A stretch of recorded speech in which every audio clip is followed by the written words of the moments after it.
Welcome to another video on Math Magic with Jen, the Calculus Edition.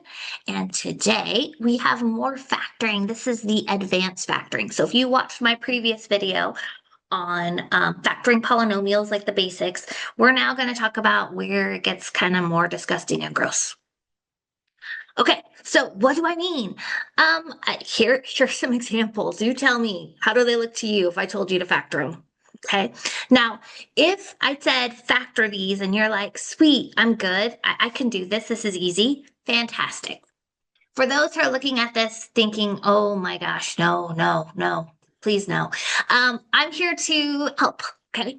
So as you can see, we've got some e to the x's, we've got some trig, we've got x's to powers, we even have fractional exponents. So we want to be able to simplify this stuff. Okay, now if you're wondering why do we want to simplify it? There are many reasons, but the biggest one is that typically these answers, these big disgusting answers, come from doing a derivative rule. Okay, so you find a derivative, you go through the steps, and then you have this big giant mess. Okay, we don't want to leave it as a big giant mess. We want to try to make it better, especially if we're going to do something with it. Okay, like if we're going to investigate functions using this stuff. So I guess what I'm saying here is no one wants to be given big, disgusting, messy stuff. Okay, we want it to look nice if we can. Okay, so that's what we're going to do. Okay, so we're going to start with e to the x first because in my experience, teaching math, I've been teaching calculus for 25 years. I've noticed that some students feel really okay about playing with e to the x, and others are like, what do I do here? So typically, if you're going to talk about factoring with e to the x, you want to see if everything has an e to the x. Okay. Now, I will also say when I'm looking at this, it's also kind of sometimes, especially if you're really tired working on calculus, you've got your mind on other things, it can all kind of look like a jumbly mess. So a lot of times what I'll have my students do is just figure out where each term starts and ends. So this is a piece, this is a piece, this is a piece. So this is 3 terms. Okay, so if I look at these 3 terms and ask, does everything have something in common? All of them have an e to the x. Okay, do they have anything else? One's got an x squared, one's got an x, a 5, and a 7. No. Okay, so all we're going to be able to do is factor out an e to the x. Okay, so when I factor that out, I'm going to get an x squared minus 5x plus 7. Okay, now the sad truth about math students in calculus is that they're like, am I done? Do I need to do more? Okay, so ask yourself this. Can I factor this anymore? If I'm on the factoring train, can I factor that anymore? And this is a trinomial, so if you've watched the video on talking about 3 terms, we could do a little grid thing. But numbers that multiply to 7 aren't going to add up to -5. So yeah, we're done. This is it. So this is my final answer. Now, if that could be factored more, we do it, okay? But no, this one's done. Okay, now let's look at this one. Even I see these fractional exponents and go gross. Okay, so again, what I like to tell students is first try and see how many terms you have. So this is a piece and this is a piece. Okay, all right, so I'm going to take an e to the x out. But it turns out that we can actually factor out an x to the 1/3 as well. Okay, so it turns out that what we also are going to factor out is an x to the 1/3. Okay, how the heck did I know that? So let me just point this out. If this was x to the 4th plus x squared, oh, and we got to throw an e to the x in there, fine. An e to the x and an e to the x.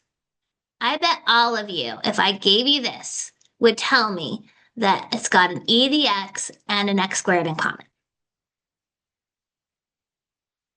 And I could factor that out and I'd have an x squared left and nothing left. And when you have nothing left, technically that means you actually have a 1 left. Okay, right? Okay, now what you did, whether you realized it or not, is you saw that these x's, right, both had an x. You took the smallest exponent. And what you did is you took that smallest exponent and you pulled it out. So what is smaller between 4/3 and 1/3? What's smaller between those two? And the answer is 1/3. 1/3 is smaller. Okay. Now, once you agree, it's a big stretch. Once you agree that they have an e to the x and an x to the 1/3 in common, what's going to be left? Okay, well, let's start with the easier part. This back end, everything's going to be gone except for that 4/3. All right, what the heck is going to be left here? So when you are pulling out an exponent, right? And when I'm pulling out this x squared, what I'm actually doing is I'm subtracting. So you're taking a 4 and you're subtracting 2.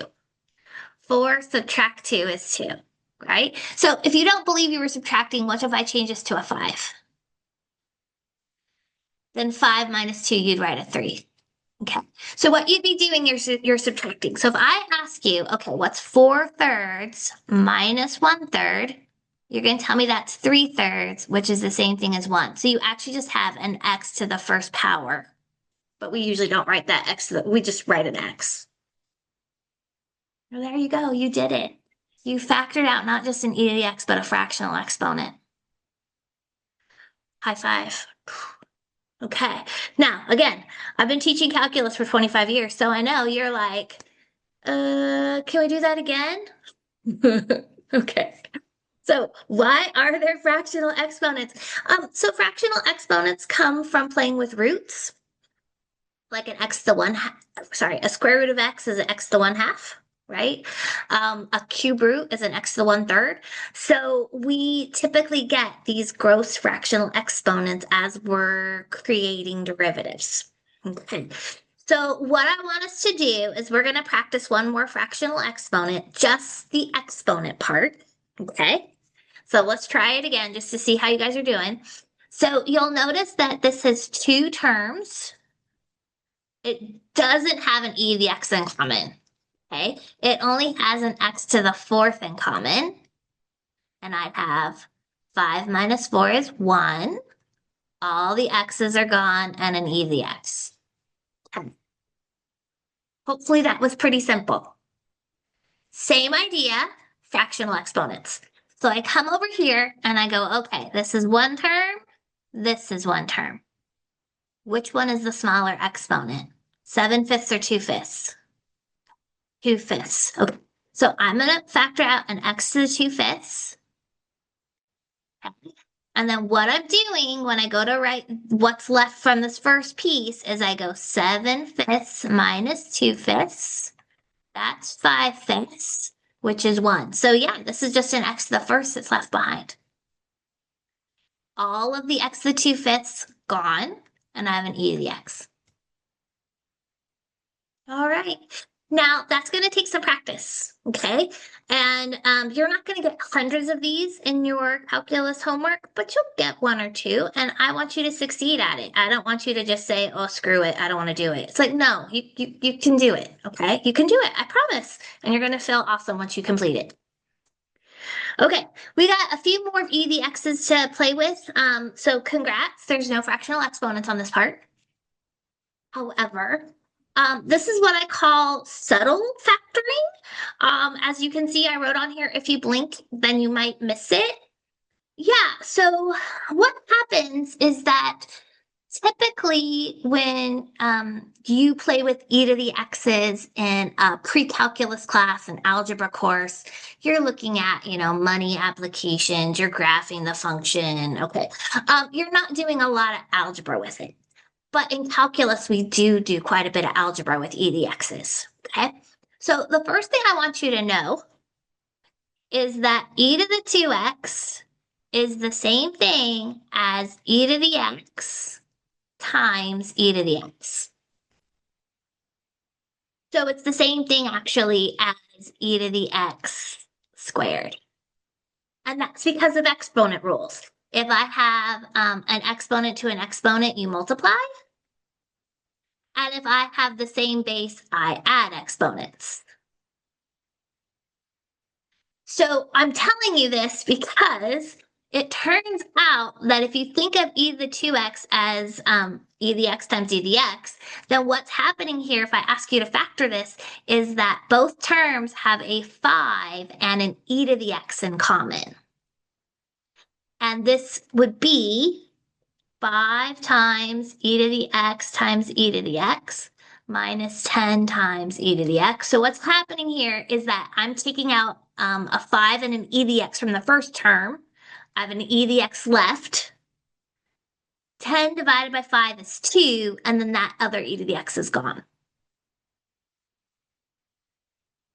Now, I mentioned in my other factoring video that one of the nice things about factoring is you can actually check your work. You can distribute, I was going to say FOIL, but technically this is just distributing. You could distribute your stuff back, and you better get the original. Now, that being said, you'd have to know that e to the x times e to the x is the same thing as e to the 2x. So if you didn't know that, then you're not going to think you did it right. Okay. All right, so with that in mind, we haven't played with an expression that's a fraction yet. So these types of answers will happen, particularly when you do something called the quotient rule, okay? And so what I want you to notice is that we're going to look at the top and the bottom separately for a second. So the top I notice has an e to the x in common in both terms. So if I pull an e to the x out, I have a 1 minus x left behind. So that's the top in factored form. The bottom, I now know that e to the 2x is the same thing as e to the x times e to the x, or e to the x quantity squared, however you like to think of it. So you can either write it this way, or you could write it this way, whatever you prefer, okay? But what happens now is that we can actually cancel out one of those e to the x's, and all I have left is this. So this one simplified really nicely. Okay. All right. Like I said, this is subtle. I could see a student not even realizing that this could be factored. So it's important to really kind of look at all the pieces, how they're glued together, and see if you can make them cuter. All right, what about trig functions? I know you wanted to know, what about trig? I will say this. Typically, if a student has had a full semester trig course or has had a lot of trig in high school, you have been exposed to a lot of proofs, a lot of identities, and so you try to do some really kind of wacky stuff, to be honest. I'll say that typically it's best to work with the trig functions they give you. So meaning if they give you a sine and a cosine, that's what you're playing with. If they give you a tangent and a secant, that's what you're playing with. Don't try to use any sort of fancy identity right off the get-go to write it as a root or sines or whatever. Usually you just want to work with what you got. Okay? Don't do anything too fancy. Restrain. Okay? If it's been a while or you're not that strong at trig, exponents are weird with trig. So this right here, like a sine squared, means sine of x quantity squared. Sorry, I didn't do this. This is just the notation. So like if you had a cosine squared, that's not how they write it, people. They write it this way. The reason why it's important to be familiar with that is that if we're going to factor things out, you have to realize that, this means this. And it's true for cosecant, it's true for secant, tangent, cotangent, all of it. Okay, we're going to still use our factoring rules. So we'll look for greatest common factors. We'll look for, is it a difference of squares? Is it trinomial? What the heck? Okay. So let's go ahead. Let's tackle this first one. So this one says x squared cosine x minus 2x sine x. So before we go any further, I make sure that you guys understand that this is an x squared times a cosine x. So this is one whole term minus 2 times an x times a sine x. So we don't write it that way, okay, obviously, but I'm just trying to make sure you understand where each term starts and stops and how they're glued together. Okay? Okay. So if I look at each of these terms, each of them has an x, okay? Now some of you might be thinking, well, what about the x and the cosine and the x and the sine? Yeah, no, those stick together. You don't just have a sine with nothing next to it. The sine x is married together. Okay. So you can't touch this guy. That one belongs to that. Okay. All right. So we've got one x in common. Awesome. Okay. That's it. Okay. So I'd have an x and a cosine left behind, and then a 2 and a sine left behind. Okay. Now, just about a minute ago, I said don't get too fancy. So, like some of you guys might be thinking, oh, sine squared plus cosine squared equals 1. So, what if no, okay? If you don't see a squared and I don't see a squared, then you're not touching this, okay? This is a single cosine. Do not go do something crazy, okay? Leave it alone. Leave it alone. Walk away. Put the identity down. Okay. Whew. All right. Awesome. Okay. So now we're going to turn our attentions to this one. A sine squared plus a 2 sine x plus 1. So again, the sine squared x means sine x squared. This is a 2 times a sine x. And then we just got a 1. So we've got 3 terms. Not only do I have 3 terms, I notice that these 3 terms, I don't have anything in common. There's nothing in common in all of them. Okay.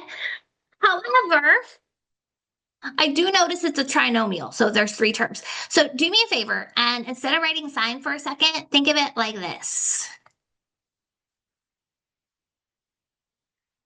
Right? Like if I were to take that sine x and shrink it down to just an s, that looks like it can factor. So this can factor into an s plus 1 and an s plus 1.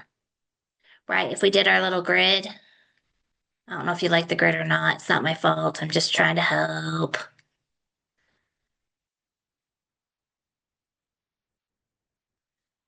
Yeah, it factors. Okay. Now, that's not our answer. What I did is I basically replaced sine x with an s so that I could see the pattern. It was like too much to see the pattern. But now that I have it written that way, I'm like, oh, okay. So this would be sine x plus 1 and sine x plus 1. And you could leave it like that. You could also notice that this set of parentheses matches. So you could also call it that quantity squared. So either one of these versions is fantastic. They mean the same thing. Okay. Last thoughts. Okay, so calculus expects you to remember everything. We're like, hey, don't you remember this? And I think you need to be real with yourself and go, oh, I kind of do, but I'm going to need some refresher. Or, oh, yeah, I do. Or, no, I've never seen it before. So be honest with yourself. There's no reason to lie to yourself. Find out what you remember and what you don't. Okay. That's a lot of pressure on you to have skills at a drop of a hat. So that's why I have these videos to kind of assist and try to train your brain to recognize things. Okay. Greatest common factor is going to be like your go-to. Like you're going to try that first. You're going to see if everybody has the same term that you could take out. After that, you're going to see what's left. Is it 2 terms? Is it 3 terms? What can I do? Okay. Don't freak out if there's an E. You may, some of you, maybe visual learners and want to take a highlighter to that stuff, like kind of really see those pieces so that you can make that connection. It's up to you. Yes, the fractional exponents are going to be tough. You're going to just keep trying your best. And the same goes for trig. Okay. Again, have some restraint. I know you probably played with a lot of identities, but keep it simple for now. Don't do anything too crazy. Just kind of look to see what's naturally there. If they've given you signs, play with signs. If they've given you cosine, play with that. See what you have in common, see what pattern it follows, and just go. All right. Woo! Keep practicing, of course, and reach out if you need help. Until next time, please, please, please, practice. If you don't feel good with the basic factoring, start there. Then come back and do more of this of playing with the e, the x's, the trig, fractional exponents, all that good stuff. But you could do it. I believe in you. See you next time.